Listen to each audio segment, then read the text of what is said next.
I thought I'd give you guys a little bit of a perspective of where I'm starting seeds. I have been doing some microgreens, which is really easy. I'll link to a great post that you guys can use if you would like to grow microgreens. It's a wonderful way to get started with seed starting and just kind of play with it until we're really ready. Plus you get fresh greens. But I just want to show you guys a few things. First of all, so I have these shells set up and you can kind of add, sorry, I got a stuffy nose. You can kind of add as many shelves as you would like, depending on what you need, but you don't need to have natural light, as you guys asked. We'll talk about this all further in the seed starting class, so you should sign up if you haven't. But if you're looking for a great peat-free mix, this is a great one. It's called Mother Earth, and it's made with cocoa and perlite, and it's made by Fox Farm, which is a great company. They're out of California, and they do a really great job. They do have peat ones, but they also have them that don't, and this is one of them. It's a little more on the pricey side, but it lasts. You can also go with cocoa coir, and it is also totally sustainable. So just really be looking for companies that are utilizing cocoa coir over peat moss, because it's really good. The next thing is lights, and you don't need a complicated setup.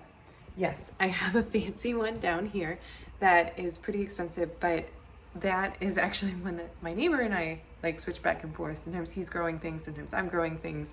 So we actually share it. But this is my favorite light. They're really, really affordable on Amazon, and they're 20 bucks, and I have 2 of them, and I'm about to buy probably 2 to 3 more because they're so affordable and so great, and they move really easily, which is really important early on. Right now I'm doing an experiment with some peppers, and I have, this is a little early on, but so you can kind of move them around, keep them close, or you can bring them up further. You can twist these, are really nice. And then I have a heat mat right here.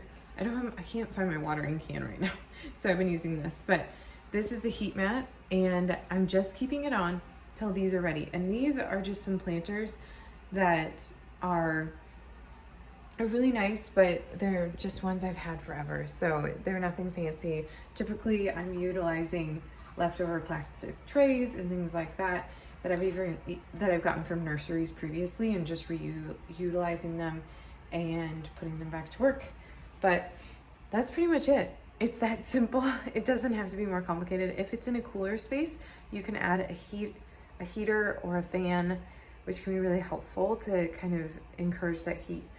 But once they're going, you can take them off the heat mat for most of the plants. So I hope that's helpful. I just kind of wanted to get you guys started with something before we do our class together in 2 weeks. I think it's on the 22nd. So just wanted to share.